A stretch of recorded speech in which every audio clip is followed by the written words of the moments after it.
Hey, I'm JR Late, and I'd like to welcome you back to the Level Up Business Podcast. That's because today we are welcoming back my friend Daniel White, because Daniel has me rethinking my entire day, my entire week, my entire month, my life, my business, with a very simple framework. And I know this simple strategic framework can also help you see things differently as a B2B entrepreneur. That's because we're going to explore how we often overlook the difference between commitment and obligation, and how simply shifting that language can transform your entrepreneurial energy. It can level up your results, it can level up your life. But first, if you are a B2B entrepreneur who has a story to share just like Daniel does, who has unique wisdom like Daniel does, send me a text right now, 832-240-1922, because I want to show you, I want to teach you how easy it is to unlock, to capture, to share your unique wisdom by turning video content just like the one you're watching right now into a best-selling book in just 90 days. Now let's get into the conversation with Daniel. Daniel White, it is so good to have you back, man.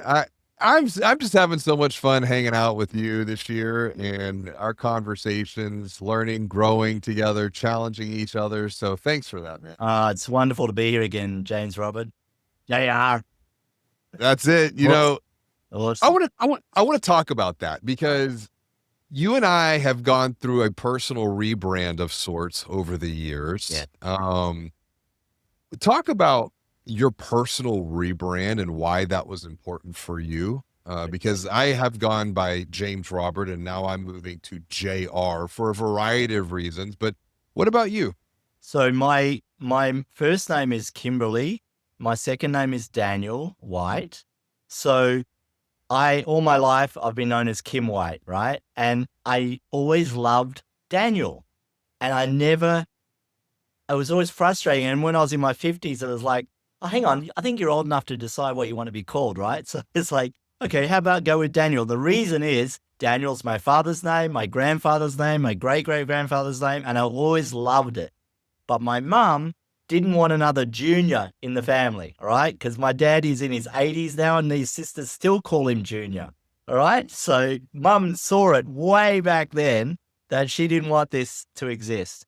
So when I was publishing my book, Financial Freedom System, a few years ago, it was like, let's go, Daniel, let's go all in. And so I did that and it was awesome and I love it. And of course, people have known me before. They have legacy credits, so they can still call me Kim.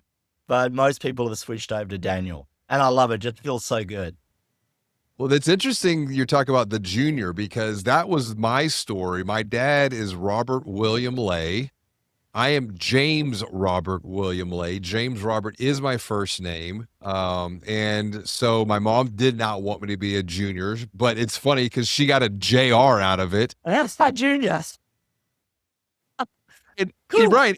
And in high school, as a kid growing up in the 80s, you had the Scantron, so there was always 10 characters. And I got so tired of, on the first day of school, getting called James Robe because they would take all the letters and move them. Right. And I was like, in high school, I started going by JR, playing basketball. That's what the guys called me. And it just it stuck. Yeah. But then I was like, I kept going, James Robert. But what would frustrate me is people wouldn't know what to call me. Is it James? Is it James Robert? Is it JR? And it was just like and it was just this internal friction. I was like, you know what? We're going to go back to what worked, what felt good for me, which is JR. And so, and I even think too, like when you think about the name Daniel, there's some meaning behind the name Daniel too, which I think is really important. Well, it's important. The actual name Daniel means God is my judge. And so no one else. And I've lived my whole life being judged by others. So now by switching that, it has like a spiritual connotation as well. Staying with Daniel, God is my judge, no one else.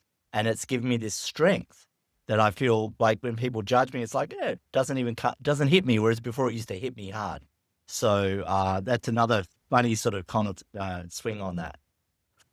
Well, when you think about this idea of just what we're doing in regards to our own personal rebrands, it's a great segue to our conversation today about commitment versus obligation. This is something that you and I were talking about recently. I was like, this would make for a great podcast conversation because I think there's a lot of entrepreneurs who are doing things that they feel obligated to. They're not committed to? What do you see through the work that you're doing yourself? Well, when I'm working with clients, I see energy, right? So people say I see dead people, I see energy, right? So I could see the energy, and I could see the energy fall down when they were in obligation, and I could see the energy go up or strong when they're in commitment. I was like, oh, this is amazing how it changes. The flow of energy changes depending on what's the background on what they're speaking about. Are they speaking about something that they're committed to, which comes from inside? Or are they speaking about an action that's an obligation that was given to them, whether for their family or teachers or colleagues, whatever, it was dumped on them. And so they're obligated to do it, and the energy goes down. I was like, wow, this is cool. I gotta work with this and help people to get more in the commitment side and not the obligation side. And so, yeah, that's what we're working on. And I'm building a workshop around this. I'm very excited to release it probably early next year. So, Well, it's interesting when you talk about this idea of you see energy. Can we pause on that point for a sure. minute? Because I was watching another conversation, and a similar discussion point came up with the host. And what does that look like from your perception when you see energy with the work you're doing within people? Like you said, it's either ascending or it's descending, or perhaps it might just even be neutral for that matter. Yeah, and it can be neutral. Sometimes I see it as when they're in obligation energy, it's very blurry. When they're in commitment, it's sharp. Like the energy is, or the vision is sharp. And I feel it in my body as well. When they're in obligation, I can feel my body protecting myself. And when they're in commitment, it's like, whoa, I want to come forward. I'm not pulling back. So I've got this physical reaction to people as well as what I see visually as I'm working. So, yeah. That is super interesting, and I think about, like, a lot of times in just my own interpersonal relationships and even just my own history of, like, when I've been in obligation versus when I've been in a state of commitment. I can see how the obligation could repel someone, versus the commitment draws people in. I want to shift to your personal point on this, and where has this shown up in your life? Well, Thinking about it, before I like, do that, I'm going to yeah, add something which is really important for the entrepreneur, because many entrepreneurs know when their mind is full, they're crowded, they're struggling with to trying to get goals achieved, and they don't know which way to go. That's when they're on obligation. And as soon as they get sharp on their commitment, it pushes away all that fuzzy energy. So, and because that fuzzy energy is messing with our brain, right? We're trying to work out what decision I should make. How should I go with this? As like, from your own personal experience, when you get lost in that cloud of crap, that's a darkness, which is an obligation. There's no light. Light comes when you're committed. The light comes out of you and pushes that darkness away. It's like turning on a light in a room. The darkness runs away. So getting back to your question about me, whenever I was like struggling with an answer, I go, oh, I'm obligated. I'm doing something for someone else. I'm not doing for what my truth is, giving my truth to the world. And that's where I learned for myself. I want to come back to this point of entrepreneurship because I think about those who watch and listen to this podcast, these conversations. Yes, the entrepreneurial mind can have a lot of quote unquote opportunity, but how much it's like distilling signal from noise. Yes. And it's the confusion versus the clarity. So there's this spectrum to move from the darkness to the light. But when you get that focus, and I think that idea of even how you see it, blurry versus sharp, intense focus. When did this show up for you recently? Because I remember you and I were talking about you were going around and thinking about things in the physical world, in the tangible world, even in your home of, is this an obligation? Am I keeping this because it feels like an obligation, or am I really committed to this thing? And by having that level of clarity and awareness, you were able to release some of that darkness, that baggage, that weight that was probably pressing down on you. Well, I'll give you two examples, okay? I call it the Aunt Gertrude story, right? So I walk into this client's house. Many of your listeners know that I have a gift of cleaning spaces. I clean buildings, clean properties, clean homes. Walk into this property to its home to clear it, and there's this object in the middle of the living room on the credenza. I'm like, and it's just feeling heavy and draining. I'm like, oh my God, what? I said, what is this? And they said, oh, Aunt Gertrude gave it to us as a gift. I go, do you like it? No. Oh, why do you have it? Well, what if she comes over and it's not there? And I'll say, well, how often does she come over? Oh, every 5 or 6 years. I'm like, so you're holding a dark energy in your home 24/7 because she might come over. And I'm like, oh, and it was like, yeah, it sort of like clicked to them, right? And it's like, you either put it away when she comes over, you bring it out, or you get rid of it. And this is what I teach people. When someone gives you a gift, thank them for the gift, but you don't have to keep the physical object if you don't like it.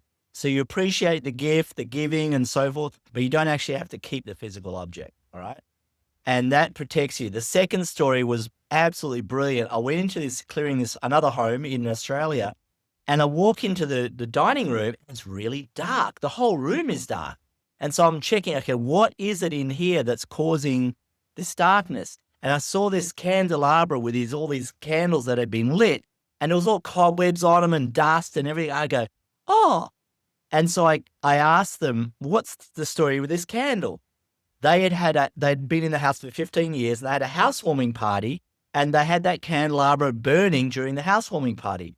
And they blew them out after the party, but the candles are still there, and they left in the room, and it collected so much energy over those 15 years, it was making the room dark. So I showed them, see how the room is now. Let me grab the object. I took it out of the room, and it's like, it's bright in here. And I brought the object back in, and they saw how it went dark. And these are like people without any gifts of seeing. It was just, they could sense and feel this room got dark. I see it's just an object, but look at the impact it has on you and your environment. So looking in your environment, what is in your environment that might be pulling down your thinking, pulling down another story. Okay. So I went to this football team who was coming last. They were at the bottom of the ladder. And I went in, and I was like, I wanted to go and see the training room, and I couldn't even go in the door. I said, anyone who goes in here is going to get injured. And they said, you're amazing. There's so many injuries in our team right now, constantly. I said, where's the problem coming from? And I was told, go to the boardroom. So I said, take me out to the boardroom. So I went to the top of the stadium, went to the boardroom, and there's an object there. I said, what is this? Oh, this was a gift for the team, and it was cursed. I said, this gift is destroying your team. That's why you're at the bottom of the ladder. So they got rid of it. Next year, they won the whole thing, like from darkness to light, like that, because of an object in this. I really appreciate these physical representations. And I know if you're watching, I know if you're listening, there are probably things in your life right now that if you have just a little bit of awareness and you go through and you do a scan of your home, you do a scan of your office, you probably have it's an intuition. It's that sixth sense, that feeling, that emotion of, I don't like the way that this thing makes me feel. And back to the point, if it's a gift, be thankful for the gift. Yep. Then what? Give it away. Give it away or throw it away or whatever. Another story, a lady, I was cleaning her home, and she couldn't close her closet doors. I said, what's going on here? So I opened it. It's like full of dresses. I mean, beautiful dresses and everything. And I go, what are you doing? Obligation. She kept them because she felt obligated to keep all her beautiful dresses. I got her to clear that closet so that she could close the doors. She lost 20 pounds like that because the obligation was holding her back from her body being more efficient. And she lost the weight like that without even trying. So these are real good practical examples, but let's come back to the difference between an obligation versus a commitment as an entrepreneur. And I think the way that we can sum these up is the obligation is the feeling of I have to do this versus the commitment is I want to do this. How does this 100%. show up within the work that we do as entrepreneurs? So if you catch yourself saying, I have to, that's an obligation. So listen to yourself or have someone on your team be aware, because sometimes we don't hear ourselves. Just say, like your assistant or whatever, say, hey, if you ever hear me say, I have to do this, let me know, because then I know it's an obligation. If you hear me say, I want to do that, well, they'll feel it because they'll like, I want to do that too. I want to be involved. They feel your energy as when you want to do something, when you have this commitment coming out of your energy, out of your body, then everyone wants to join you on it, right? They want to be a part of this win. And that's important. So having someone in your team to help you if you don't catch it yourself. And every time you catch yourself saying, I have to, change it. Do I want to do this or not? Oh, no, I don't want to do this. I can delegate it to someone else, or I can just let it go, and I'm going to focus on what I want, because then my team is going to be empowered as well. You'll have impact on your team. You've seen obligation through some of these practical examples, but where have you explored these areas in your own life, whether it be personally or within the work you're doing as an entrepreneur yourself? Because it is that idea. I think it's easy. We just get so busy doing what we've always done that we don't pause. And I know that's where I've been personally. It's like, and I was feeling it. I just didn't know how to articulate it. I didn't know how to put words to it, but it was more of like, I'm feeling these obligations. They were heavy. They were dark. They were literally weighing me down in all different areas of my life. And then when I started to shift from obligation to commitment, I could feel myself be happier, Yes. cheerful, joyful, grateful, like all of the positive words that we could use to describe an emotion. And it was just that simple shift. But where have you seen this yourself in just your own journey? So in my own life, in my own career, my business, I noticed that I was having clients who I didn't like working with. It's almost like I had an obligation to work with them, because my focus was on service. How can I serve? Who can I serve? I wanted to serve. And I realized, hang on, I'm obligated to this client that I don't like working with. What's missing? And I went to the other side, to commitment. And I said, what is my commitment? What am I committed to? And I realized I am committed to integrity. So suddenly, as soon as I empowered that commitment towards integrity, all the clients that were not integrity people dropped away. It was like instant. And those who were there, I let go, because they were out of integrity in their business practices. A lot of like stealing or taking other people's information, and a lot of bad misusing copyright, so forth. So I was like, wow, I committed to integrity like I committed to service, and it changed my business reality. So just tweaking, if you're feeling uncomfortable with your business, what's working or not working with your clients, your business and your associates, your team, what's your commitment? How can you improve your commitment that's going to push away anyone that's out of integrity with your commitment and attract those who are in integrity with your commitment? That's really fascinating, because I think about just my own transformational journey over the last 12 to 18 months and being more committed to collaborating with other growth-minded entrepreneurs to help share their wisdom. But what I'm finding is below the surface that wasn't so clear up until maybe even about 3 months ago is the point of, you use the word integrity, I would say truth telling, Yeah. because I've been working on that myself. Like, first and foremost, being radically honest with myself. And even just yesterday, we were having a conversation at the office, and what came up was some radical truth telling. And I was like, no, I feel like, and it wasn't even a preparation for this conversation. It just, you have created such a simple framework of, am I obligated or am I committed to this? It's so clear. It's so easy. And I was able to know, no, I feel like this is an obligation. And as a result, we need to elevate this. It needs to go. And the attempt was from the right place, but we didn't know till we tried it on. And once we tried it on, it didn't fit. It didn't feel good. So therefore, we're going to have to say thank you, and we're going to have to elevate it. Beautiful. I love it. So that's it. And then you double down on your commitments. And as a team, the whole team doubling down on the commitment, it's going to empower the company even more. Brilliant.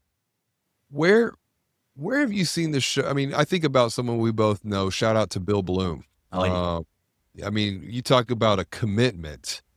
He's in a mastermind with us, and Bill was really committed because he was getting up at 3:30 in the morning for a call. Yeah, when he was in Hawaii and the time zones, he didn't care. He said, I'm so committed to my clients that commitment gave him the energy to get out of bed, prepare, and be on the call at 3:30 in the morning. And it was like, yeah, that's exactly what we're talking about. If you want energy, if you want to raise your energy, increase your commitment. And so that was brilliant with Bill's example.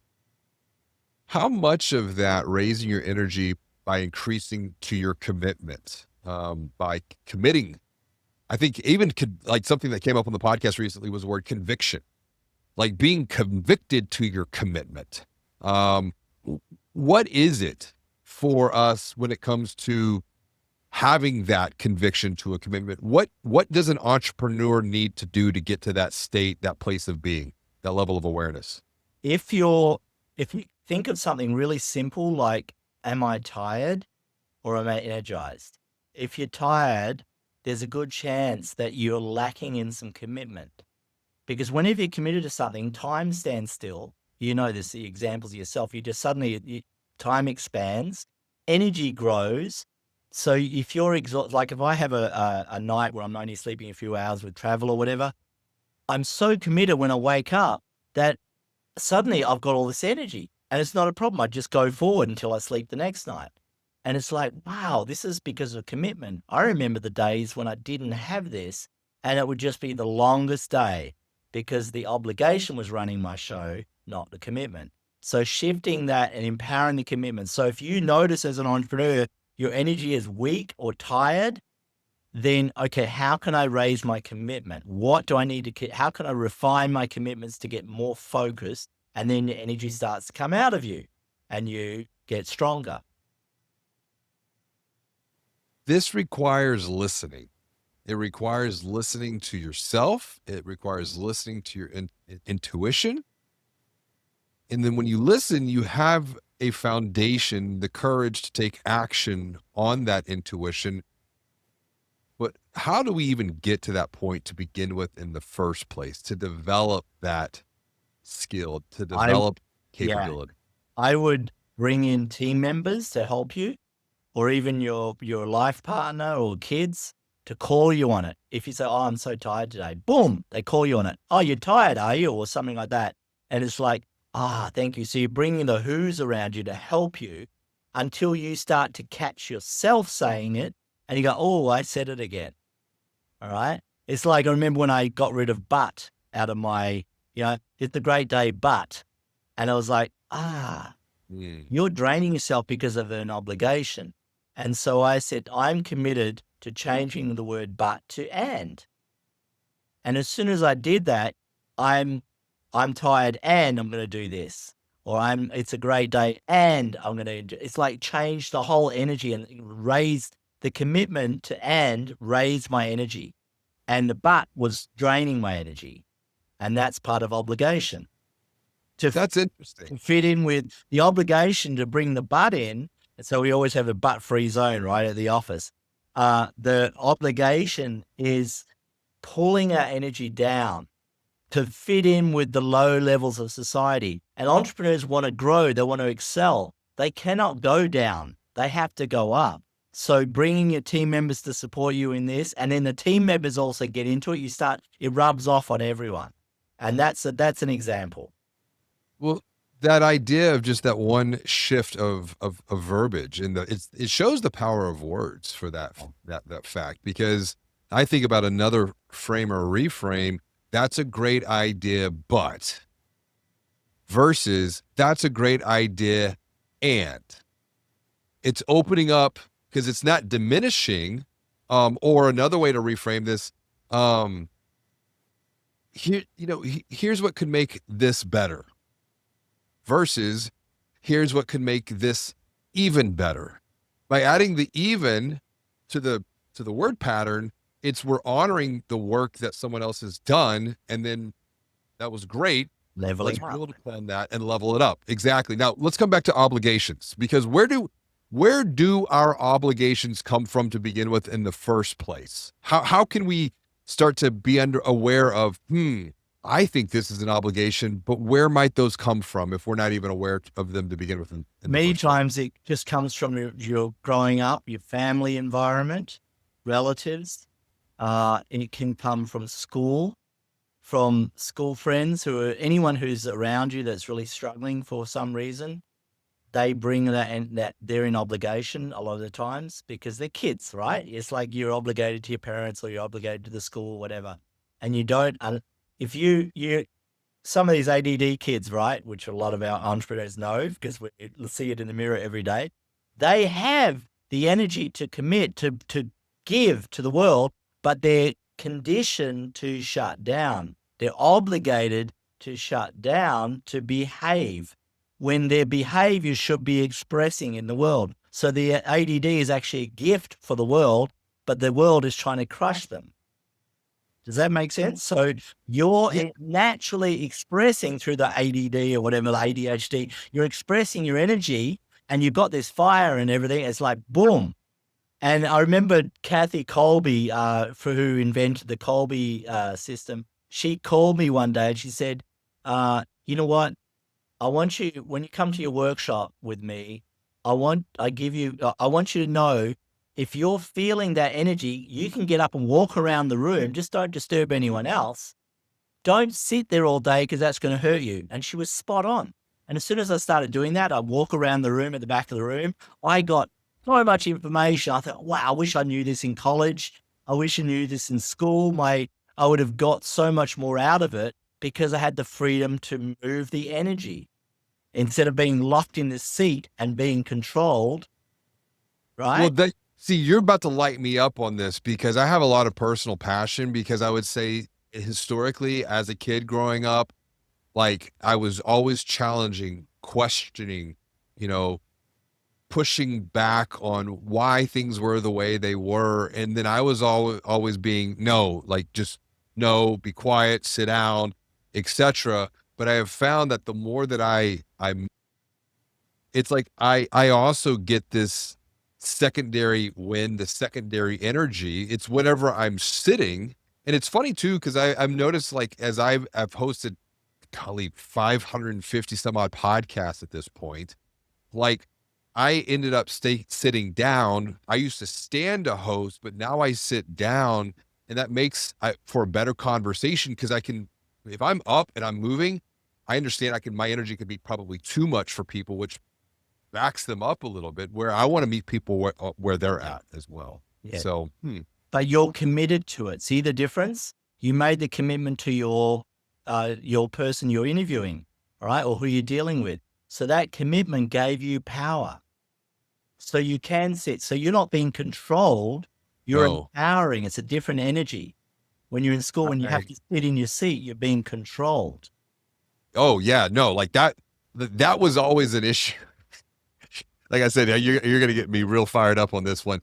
And I see that with my own children. And I'm so grateful for the schools that they're in, because they have standing desks, bouncing balls. They have the freedom, they have the ability to literally move around, just like you were talking about with this Kathy Colby experience yourself.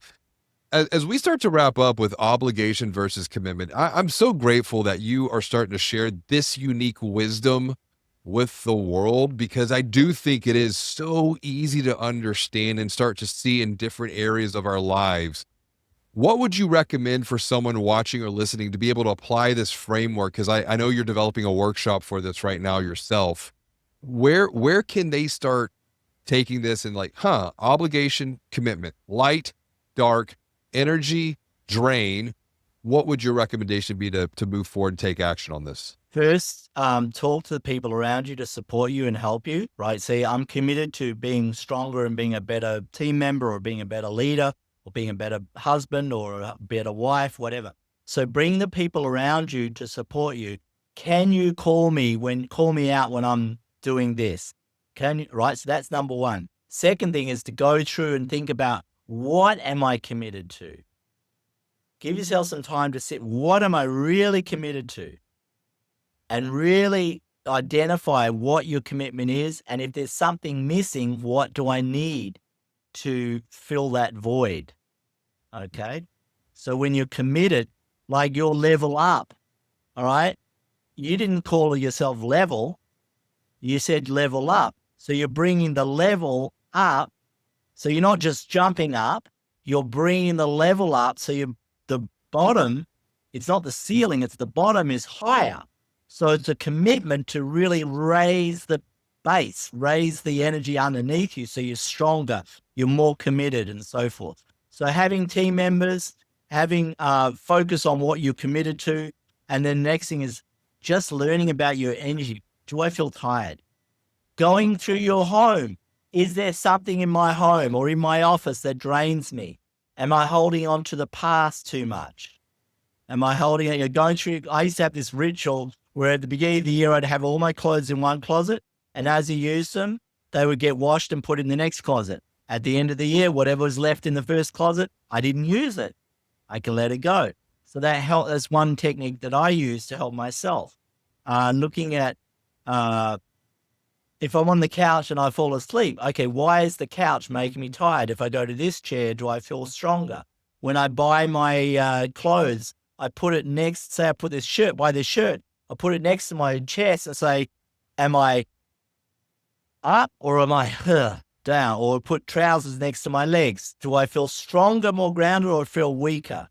These are little techniques you can do to really refine. You're in charge. You're committed to your energy being stronger and higher and leveling up. I'm glad you brought the point of including and inviting others on this journey with you. Your spouse, your partner, your kids, your team members. I will tell you, as I've gone through this shift myself as an entrepreneur to move from obligation to commitment, literally walking in the home, one of my kids, Luvien, who you actually met the other day, Yeah. so you now have context, he would say, Dad, you feel like you're coming in with a dark cloud over your head. You feel heavy. You feel tired. He was feeling something that I couldn't even feel myself until he brought it and he called me on it. And so now we have open conversations. How am I coming home? How's my energy? And since we have shifted to now level up and to the point, yes, we are raising the floor. We are elevating. And it's not just me. I'm wanting to do this for everyone around me so that it's like a rising tide that lifts all ships together. We all grow, we all learn, we all get even better together. That being aware, being mindful of who we're on this journey with, and those that I'm working with. The other thing too, though, and I want to come back, is getting clear on your commitments. Can you expand upon that point? Because I was talking to another entrepreneur recently and he was like, I don't even know where I can go from here. So first part we talked about, you were talking about your son and how he's helping you.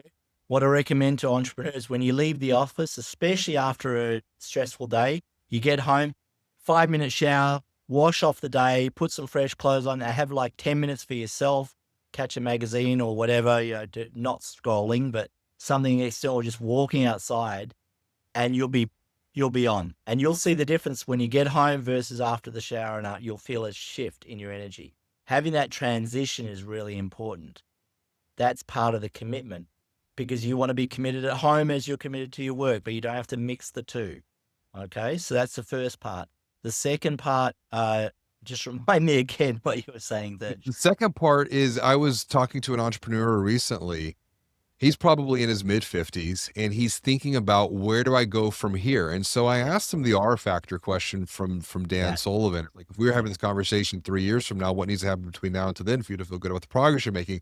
He was like, I have no idea. So he doesn't even know where to begin. What would you recommend to someone who they don't feel like they have the time, the space, perhaps even the energy to get the clarity of what they can be committed to begin with in the first place, because they're so weighed down by obligation that they can't see the light from the darkness that they're in today? Well, first of all, I would recommend them to come to one of my group energy transformation sessions to clear the energy. That's number one, so they're nice and clean. And then allocate some time to go in a park or in nature or somewhere where they can just sit and say, what do I want to do? Where do I want to go? And you see what I use the word want, not what do I have to do. So you're using language already. What do I want? Where do I want to go? It's like you start to change the language instead of what do I have to do? I have to do this. No, what do I want? So get the clearing, then go into nature or a place that's away from home in the office, that's relaxing, not so much a coffee shop. Parks are better because there's more of a space for you, or down the beach if you have the opportunity, just to and ask the question. You don't have to search for the answer. This is the key, JR. You just ask the question and let your subconscious start working for you as a team member to give you the answers. That's a conversation we're going to have. Sounds good. Your subconscious is your team member. Yes. And I think that's something that is coming up in a couple of other recent conversations, the power of mind, mindset, belief. We just had a conversation with Joe Polizzi about that. And all of this reminds me back to some of Dan's thinking, wanting what you want, which is actually, there's another very short book. It's called It Works. And it was written, I believe in like the 1920s. I was trying to look it up here. But it's a very short read. It's about 15 minutes. And it's just opening that space, because I think we are so busy. We don't create the space and time to even reflect, to pause, to ponder, to wander.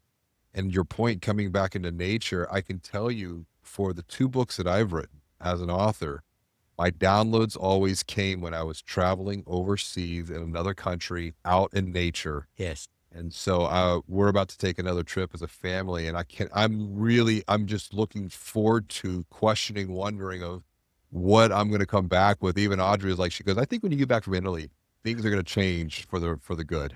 And so Awesome. this is good. Obligation versus commitment. If someone is watching, listening, and they are committed to connecting with you to have that conversation, you mentioned clearings as well, group clearings. What's the best way for them to reach out and say hello to you? Just danielwhitecoaching.com or daniel@danielwhitecoaching.com, and we can set you up so you can get a clearing so that you're nice and clear, and then you can go forward. Because if you're carrying all this obligation, this energy, like completely around you, you're covered in dirt.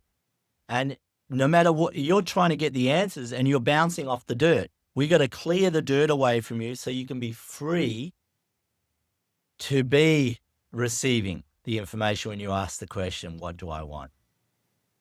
So beautiful. Daniel White, thank you so much. Connect with Daniel, learn with Daniel, grow with Daniel, and together we're all going to level up and be even better together. Awesome. Thank you, JR. Thanks, bud. Bye. Thanks again for tuning in to learn, to grow, to level up together with Daniel, and the unique wisdom, the knowledge, the expertise, the stories that he is sharing today. That's because if you are a B2B entrepreneur like Daniel, you're ready to elevate your brand's influence so that you can increase your revenue. I know that you have a story. I know that you have unique wisdom like Daniel that can also help others elevate, that can also help others level up. But here's the thing. You're probably letting self-limiting beliefs hold you back from even getting started sharing that unique wisdom to help others. That's why I want to invite you to text me right now, 832-240-1922, because I want to teach you. I want to show you how quick and easy it is for you to unlock, to capture, to amplify your unique wisdom by turning video content just like the one you're watching right now into a best-selling book in just 90 days.